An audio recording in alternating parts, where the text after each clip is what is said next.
Jenny Hope, while you were sleeping. I keep getting stuff in my hair. This is actually a lunch live, and we are at Nuke's eating. Yeah. Anyway, I wanted to talk about the Banfield and the aupair case, and I know I've talked a little bit about it, but just to give you a brief synopsis about it, you know, so there's a family, and they get an au pair, which is someone from Brazil. And I know a lot of people in Australia do that, where they come and they live with the family, and they come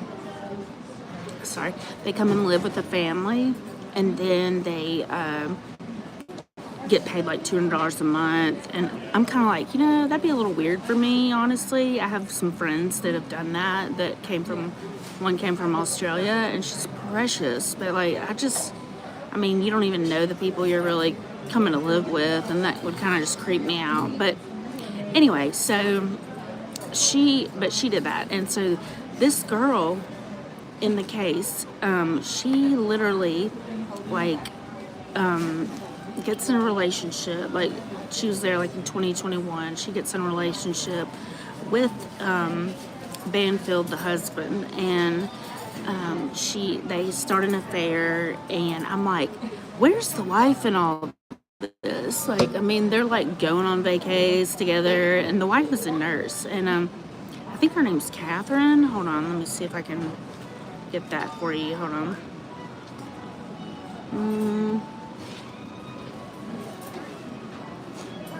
Okay, sorry. I'm back live. Hold on. Let's see. So they have children and everything, and so she comes to watch the children, and she's a nurse and all that. Well, he is an IRS person, like, I don't know, not an auditor, but something. And that's another beef I have. Like, when you have a government job, usually you see a lot of government employees, like when the Ashley Madison list came out, oh my word, the government employees that were on there. And my dad, who adopted me, we are not in fellowship with one another because of abuse that I've been through. And he was a chief of police and works for the state of Alabama. Well, he would use his phone to fulfill his fetishes and things like that. And it's a phone that the state supplied, and so they're paying for that. And there's, only the Lord knows what else he did or whatever with that, and that's like our tax dollars. So anyway, they get on this site called FetLife, and I actually came across that as I was going through someone's stuff, or helping them go through it, and they found that, and to the degree that this guy was going to prey on his own daughter. And I was like, run. Hey, Santa, I don't know if I'm saying that right, Santa. Hey, Karen. What is this? I'm okay. Yes. Hi, Karen. I'm okay, Lithium. Thank you. Hey, cutie. Hi. Hey, y'all. Hey, Karen. Hey, SSS Squad. Thank you. You're so sweet. Thank you for saying that, Lithium. People are so rude in this world, and that's very sweet. But, so back to what I was saying, though. I'm just like, why? Okay, so let me just say, the depravity of that site, like, what it is, thank you so much for saying that. I forget to say like and subscribe. Thank you so much, Santa. So anyway, she's like, she's young, a lot younger, the girl, and she's really getting a mesh with this guy. And so what she does is they get on that site, FetLife, and that site is like this guy that I busted kind of doing that for his wife. He was doing going and getting videos so they could be like reenacted of things. I mean, like where you kill someone with chloroform. I mean, things like that. And the way they did it was very weird and very, very like dark. And he would literally want people to wear Air Force Ones and chunky socks. And I'm like, ugh, like I'll never wear those or chunky socks, you know, again, whatever that is. So back to this dude that I'm talking about, he literally though got to that point where, thanks Mickey, I don't even know what you mean, I don't have a wig on. A whole new wig? Okay, if you're not nice on here, I will delete you. Yeah, I might. It's not a wig, but anyway, so got a lot of gray hair here. Thank you though. Okay, so anyway, so the dude, I got involved with his employer, which is PricewaterhouseCoopers, and this was like a year-long investigation, and so he was using you know, his company time to go on the site and meet people. And so literally it was prostitution. It was a prostitution ring, and then these people reach out in certain areas women do to like pimp out people. And so I hate to even talk about that, like the deeds of darkness, but it is what it is. And it was just really disgusting. And so he got fired from his job. I'm like, hope it was worth it, buddy, you know? And so, but I'm sure his mom and dad took up the bill for whatever, because they always bailed him out. That's another thing. So anyway, but when you are an addict to something, and a lot of people will be like, oh, Jenny, there's nothing big about that. There is. I mean, so you pay for this site. So what they did, back to the crime thing on the Banfield case and the aupair, what they did, I think the girl's name's Christine. I'm so sorry. Yeah, I'm terrible. So what they did was created a fake account under his wife's name and for that site, and they would kind of bait people, and they would only do it when she got home. So when she was home on her computer, I mean, they'd get on her computer, either he would or the aupair would, and they'd get on her computer. The only reason why I'm not saying her name is because I can't pronounce it. I mean, she's from Brazil, something Perez. I don't know. I'll call her M. Perez. And so she would get on there, and they would make a fictitious profile. Then they would say, basically, it got to the point where they lured this guy in, and they got him to where he was thinking that it was the wife, and he was saying, hey, you know, when you, I want you to come over, and when you come over to my house, basically brutally attack me, you know, I mean, that sort of thing, and that they film it or whatever. And so that's what happened. And what happened, though, is that the husband wanted to get rid of his wife. And I'm like, get a divorce. Like, what is wrong with you people, you know? I mean, seriously, like, if you're gonna do that, get a freaking divorce. Like, don't kill your wife or husband. I mean, come on. And, like, why do people think they're gonna get away with it? I just have no idea. So, anyway, he comes in, they come in, and so the Banfield, Mr. Banfield, he had taken the aupair, she had gotten a gun, and he had taken her to the shooting range twice. And so she knew how to, you know, use the gun or whatever.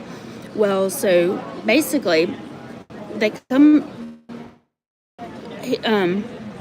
this guy comes, you know, to the house, and he gets shot, and then she gets stabbed with a knife, and they were calling it self-defense. And so, like, oh, he showed up, he attacked her, then they got the gun, they shot him, he died, then they stabbed her, she died. And so he's being charged with, you know, 2 counts of, I think, aggravated murder. I don't know if it's aggravated, but 2 counts of murder. And he'll spend the rest of his life in prison. I'm not really sure about the death penalty there. I'm trying to think, because he's in Fairfax County in Virginia. And so we hear a lot coming out of Fairfax County as far as true crime. But anyway, then so sorry. Hey, yeah. Um, okay, sorry. So anyway, so she, at first they came to her and they were going to make a plea deal. And they were like, hey, if you do this, then, basically time served and everything. Well, now she's still getting that same deal. And as she testified, I've never seen anybody more, like, she wore these, like, good googly moogly, like, eyeglasses. She looked nothing like she normally did. And so, anyway, she had on these thick Coke bottle glasses. I'm not knocking it, but you know how they try to make you look a certain way. And so she's like 25 now. So she's pretty young and impressionable. And there, again, everybody's buzzword is coercive control. And like she fell under his spell. But she did say, I mean, she was really afraid of like not following what he wanted.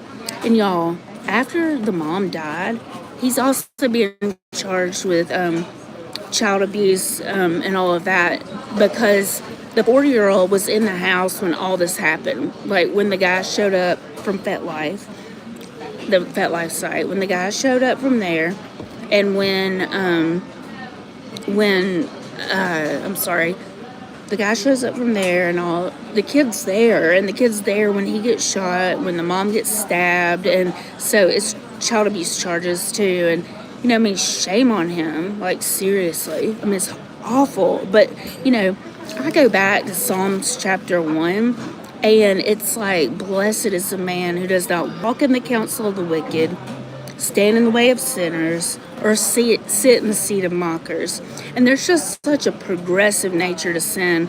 You can believe what you want to believe, but I'm right about what I believe. And I'm sorry, I wasn't raised to be that way. I have tested and approved that Jesus is the way, the truth, and the life. And so, anyway, I know that there's that progressiveness of sin. At first, he's like, blessed is the man who does not walk. So, walking in the way of the wicked, stand, in the seat of sinners, sit in the seat of mockers. So, it's walking at first. Then you're standing, okay? Then you are sitting, or you're sinking, because your delight is not in the Lord and you're not meditating on his word day and night. Or you would be like a tree planted by streams of water, and whatever you would do would prosper, but not so the wicked, because they're soon blown away like the chaff. And so, anyway, these people aren't going to get away with this. So then you have the child there, and I'm like, how traumatic, And then, so get this, if you don't know anything about the story, the girl has nothing but a closet full of lingerie, okay? And she moves all of her stuff. They move all of his dead wife's stuff out of the bedroom, and they put all of her stuff in the bedroom. And it's just like disgusting. And it's people's passions taking over. Like, your God is your appetite, but their passions and the lust of the flesh. And I mean, if you don't go against that, like, you're going to succumb to that. That's why I wouldn't recommend having somebody come in my home from somewhere, and just have, like, bukus of time with my husband. I'm like, I'll claw your eyes out, And my husband's like, yes, you will. Yeah. But anyway, so the au pair now, she testifies, and she's just like, and all this kind of stuff. And she'll testify and say things. And she actually, while she was in prison, she supposedly, like, was so remorseful and it was going to confess. And, like, she felt so much guilt, remorse, felt like she was under his control. And I'm like, but y'all, we still have a conscience. We still have free will. And you can't blame everything on my dad wasn't XYZ for me or whatever. I have a dad that I call him a sperm donor. He had nothing to do with me. And his other slew of 15 kids or whatever. And anyway, he's like 83, and he told one of my half siblings recently that we were adopted out by someone, so we don't count as his kids. And I just think that's so funny. But, you know, I could sit there and be like, woe is me. You know, this happened to me, that happened to me. And y'all, I had a horrible childhood. Horrible. And when I say childhood, I say till I was 18. Terrible.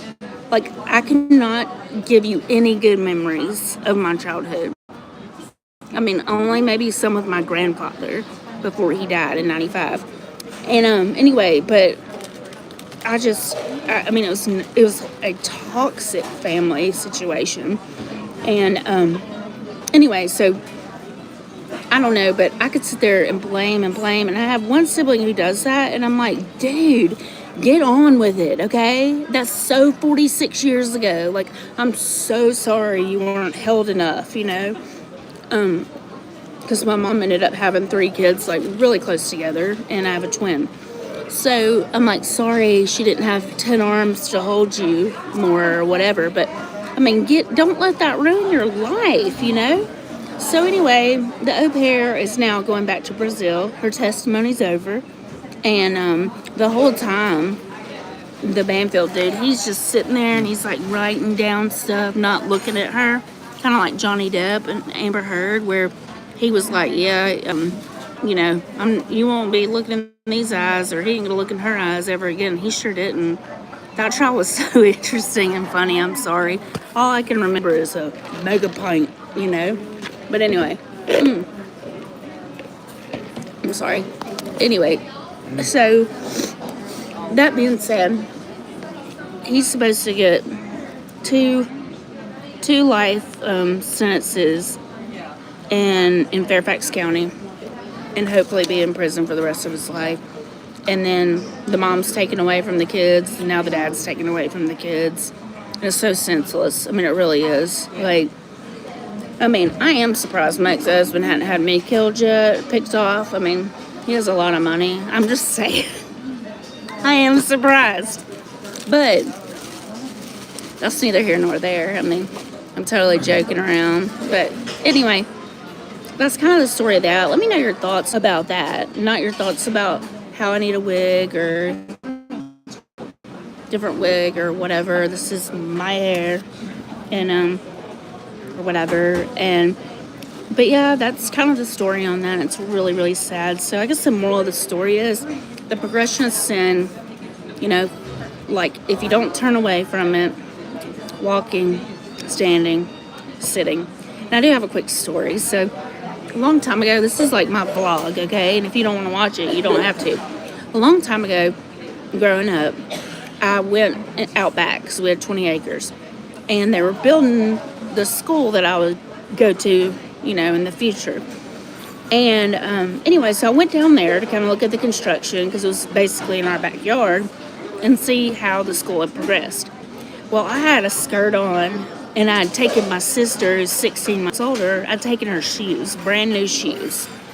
And I mean, we literally were like, I mean, the Lord gave us clothes and shoes, I'm just saying, but you sure didn't take them from one of your siblings. So I'm sitting there, and I walk outside, and I lived in Clay, Alabama.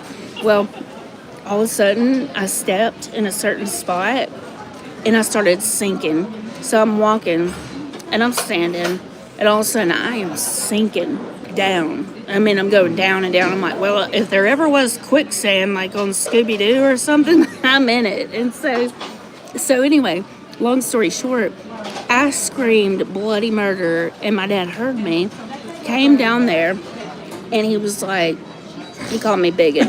And because, I mean, it wasn't because I was big, it was just because I've always been able to have a lot of force and stuff like that.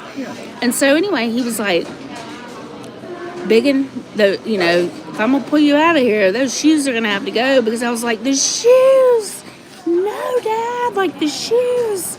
And so I'm like, they're Heather's. And so those shoes are in the mud somewhere on that property under the earth, because something's got to go when you're going to get delivered, okay? So if you're going to get delivered up out of a pit out of the mud and mire, like things are going to have to go and things are going to have to change in your life. There's going to have to be things that you don't look at, places that you don't go, people that you're not friends with anymore.